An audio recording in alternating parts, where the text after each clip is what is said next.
ಇಡೀ ಜಗತ್ತನ್ನು ತಮ್ಮ ಸುಮಧುರವಾದ ಕಂಠದಿಂದ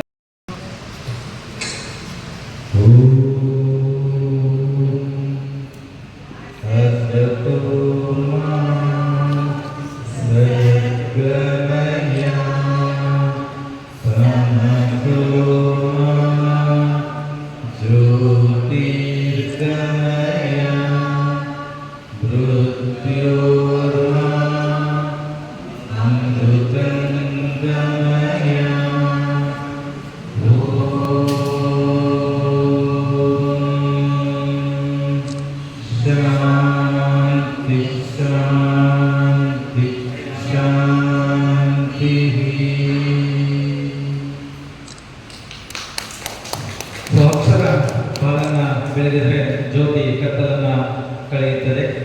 ದೇವರನ್ನು ನಾವು ಯಾವ ಸ್ವರೂಪದಲ್ಲಿ ನೋಡ್ತೇವೆ ಅಂತಂದ್ರೆ ಆ ಜ್ಯೋತಿ ಸ್ವರೂಪವಾಗಿ ನಾವು ದೇವರನ್ನ ಕಾಣ್ತೇವೆ ಅನ್ನುವಂತಹ ಮಾತಿದೆ. ಹಾಗಾಗಿ ಆ ಒಂದು ಜ್ಯೋತಿ ಸ್ವರೂಪವಾಗಿರುವಂತಹ ದೇವರನ್ನ ಈ ಒಂದು ಕಾರ್ಯಕ್ರಮದಲ್ಲಿ ನೆಲೆಸಿದಂತಹ ಎಲ್ಲ ಗಣ್ಯಾಧಿಕಾರ ವ್ಯಕ್ತಿಗಳಿಗೆ ಈ ಒಂದು ವೇದಿಕೆ ಪರವಾಗಿ ಎಲ್ಲರೂ ಸಹಿತ ತುಂಬ ಹೃದಯದ ಅಭಿನಂದನೆಯನ್ನು ಸಲ್ಲಿಸ್ತಾ ಇದ್ದೀವಿ.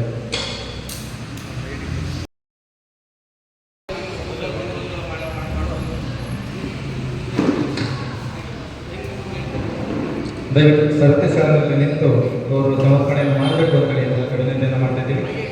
ಈ ಇಬ್ಬರು ಭಾರತ ಕಂಡಂತಹ ಮಹಿಳಾ ಶಕ್ತಿಗಳು ಅಂತ ಹೇಳಿಕ್ಕೆ ತಪ್ಪಾಗಲಿಕ್ಕಿಲ್ಲ. ಶ್ರೀಮತಿ ಎಸ್ ಜಾನಕಿಯವರ ಜೀವನ ಚರಿತ್ರೆಯನ್ನು ನೋಡಿದಾಗ ಬಹಳಷ್ಟು ಪಡೆದುಕೊಳ್ಳೋದಕ್ಕಿಂತ ತಮ್ಮ ಜೀವನದಲ್ಲಿ ಕಳೆದುಕೊಳ್ಳೋದೇ ಜಾಸ್ತಿ.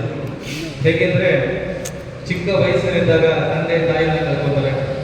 ನಂತರ ವಿದ್ಯಾಭ್ಯಾಸವನ್ನ ಕಲಿತ ಮೇಲೆ ಮದುವೆ ಆದ ಸಹಿತ ಮದುವೆಯ ಮಕ್ಕಳಾಗ್ತವೆ. ಆದರೆ ಆ ಸುಖ ಅವರಲ್ಲಿ ಉಳಿಯಲ್ಲ ಬಹಳ ಜನ. ಯಾಕೆಂದ್ರೆ ತಮ್ಮ ಗಂಡನನ್ನು ಸಹಿತ ಕಳ್ಕೊತಾರೆ. ಜೊತೆಗೆ ಗಂಡನನ್ನು ಕಳೆದುಕೊಂಡಂತಹ ಎಸ್ ಜಾನಕಿಯವರು ನಂತರ ತನ್ನ ಮಗನನ್ನು ಕೂಡ ಇವರು ಕಾಲವಾಗುವುದಕ್ಕಿಂತ ಕೇವಲ 6 ತಿಂಗಳ ಮುಂಚೆ ತನ್ನ ಮಗನನ್ನು ಸಹಿತ ಕಳ್ಕೊತಾರೆ. ಆ ಇಬ್ಬರು ಮೊಮ್ಮಕ್ಕಳಲ್ಲಿ ಒಬ್ಬ ಮೊಮ್ಮಕ್ಕಳು ಕೂಡ ಅಮೆರಿಕದಲ್ಲಿ ವಿಧಿವಶ ಆಗ್ತಾರೆ.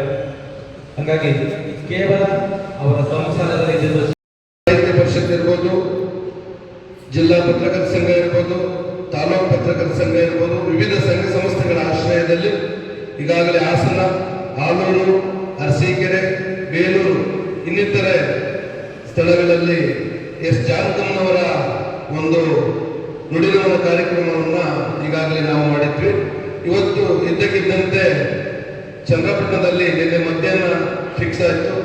ಅಷ್ಟೊತ್ತಿಗೆ ನಮ್ಮ ಚೆನ್ನಮ್ಮನವರ ಅಕಾಲಿಕವಾದಂಥ ಒಂದು ನಮ್ಮ ಸಾವು ಕೂಡ ನಮಗೆ ಆಘಾತವನ್ನು ತಂತು. ಆದರೆ ಜಾನಕಮ್ಮನವರ ಕಾರ್ಯಕ್ರಮವನ್ನು ಮುಂದೂಡಬಾರದು ಅನ್ನುವ ಏಕೈಕ ಉದ್ದೇಶದಿಂದ ಇವತ್ತು ಜನರ ಎಷ್ಟು ಮುಖ್ಯ ಅಲ್ಲ, ಕಾರ್ಯಕ್ರಮ ಮಾಡೋದು ಮುಖ್ಯ ಅಂತ ಹೇಳಿ ಇವತ್ತು ತುಂಬಾ ಜನ ಇವತ್ತು ಚೆನ್ನಮ್ಮನವರ ಅಂತ್ಯ ಸಂಸ್ಕಾರಕ್ಕೆ ಅರದನಹಳ್ಳಿಗೆ ಹೋಗಿದ್ದಾರೆ.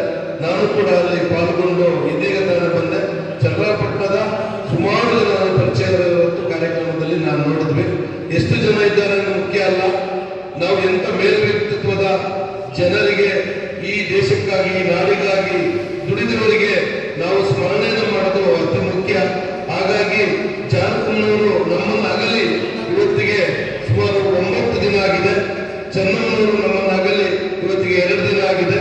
ಈಗಾಗಲೇ ಜಾನಕಮ್ಮನವರು ದಕ್ಷಿಣ ಭಾರತದ ನಮ್ಮ ಕೋಗಿಲೆ ಅಂತಲೇ ಕೂಡ ನಾವೆಲ್ಲರೂ ಕೂಡ ಭಾವಿಸುತ್ತೇವೆ.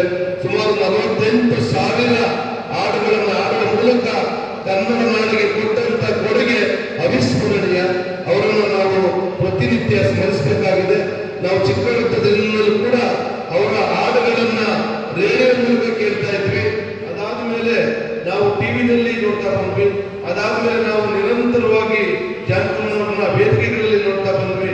ಇಂಥ ಒಬ್ಬ ಜಾನಕಮ್ಮನವರು ನಮ್ಮ ಮುಂದೆ ಇಲ್ಲದಿದ್ದರೂ ಕೂಡ ಸೂರ್ಯ ಚಂದ್ರ ಇರುವ ತನಕ ಅವರು ಆಡಿದಂತ ಹಾಡುಗಳು ನನಗಿರ್ಬೋದು, ನಮ್ಮ ಮಕ್ಕಳ ಮೊಮ್ಮಕ್ಕಳ ಕಾಲಕ್ಕೂ ಕೂಡ ಯಾರು ಕೂಡ ಮರೆಯಲಿಕ್ಕೆ ಸಾಧ್ಯವಿಲ್ಲ.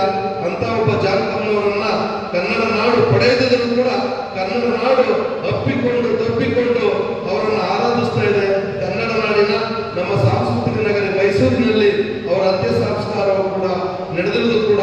ಈ ಕರ್ನಾಡಿಗೆ ತುಂಬಾ ಒಂದು ದೊಡ್ಡ ಗೌರವದ ವಿಚಾರ ಅಂತ ಹೇಳ್ತಾ ಅವರನ್ನ ನಿಮ್ಮೆಲ್ಲರ ಪರವಾಗಿ ಮತ್ತೊಮ್ಮೆ ಸ್ಮರಿಸುತ್ತಾ, ಅದೇ ಹರದನಹಳ್ಳಿ, ಪಡುವಲಿಪ್ಪೆ ಮತ್ತೆ ಮುತ್ತಿಗೆರೆಹಳ್ಳಿಯಲ್ಲಿ ಜನಿಸಿದಂಥವರು ದೇವೇಗೌಡರನ್ನ ಕೈ ಹಿಡಿದು ಅವರ ಎಲ್ಲ ಕಷ್ಟ ದಿನಗಳಿಂದ ಅವರು ದೇಶದ ತುತ್ತ ತುದಿಯ ಪ್ರಧಾನಿಯಾಗುವ ತನಕವೂ ಕೂಡ ಜೊತೆಗಿದ್ದು ಇಂದಿನವರೆಗೂ ಕೂಡ ಅವರೆಲ್ಲ ರಾಜಕೀಯ ಏಳುಬೀಳುಗಳಿಗೆ ಪ್ರಮುಖ ಕಾರಣಕರ್ತರಾಗಿ ದೇವೇಗೌಡರ ಎಲ್ಲ ಕಷ್ಟ ಸುಖಗಳ ಜೊತೆ ಭಾಗಿಯಾಗಿ ಸುಮಾರು 70 ವರ್ಷಗಳ ಕಾಲ ಅವರೊಟ್ಟಿಗೆ ಜೀವನವನ್ನು ನಡೆಸಿ ಕುಟುಂಬದಲ್ಲಿ ಮುಖ್ಯಮಂತ್ರಿಗಳನ್ನ ಮಾಡುವೊಟ್ಟಿಗೆ ರಾಜಕಾರಣದಲ್ಲಿ ಇಡೀ ದೇಶದಲ್ಲಿಯೇ ಬಹುದೊಡ್ಡ ಕುಟುಂಬವಾಗಿ ಇವತ್ತು ರಾಜ್ಯದಲ್ಲಿ ಹೊರಹೊಮ್ಮಲಿಕ್ಕೆ ಚೆನ್ನಮ್ಮನವರ ಕೊಡುಗೆ ಸಾಕಷ್ಟಿದೆ. ಅದೇ ರೀತಿ ನಮ್ಮ ಜಿಲ್ಲೆಯೂ ಸೇರಿದಂತೆ ಸುತ್ತಮುತ್ತಲಿನ ನಲ್ಲದೆ ಹಸಿದು ಹೋದವರಿಗೆ ಹೊಟ್ಟೆ ತುಂಬ ಊಟವನ್ನು ಹಾಕುವುದರ ಜೊತೆಗೆ ಬಡವರ ಒಂದು ಆಶಾಕಿರಣವಾಗಿದ್ದಂತ ಚೆನ್ನಮ್ಮನವರು ಕೂಡ ನಮ್ಮನ್ನು ಅಗಲಿದ್ದಾರೆ. ಇವತ್ತು ಅವರ ಅಂತ್ಯ ಸಂಸ್ಕಾರ ಕರ್ನಾಟಕ ಗಣ ಸರ್ಕಾರದ ಎಲ್ಲ ಸರ್ಕಾರಿ ಗೌರವದೊಂದಿಗೆ ಇದೀಗ ತಾನೇ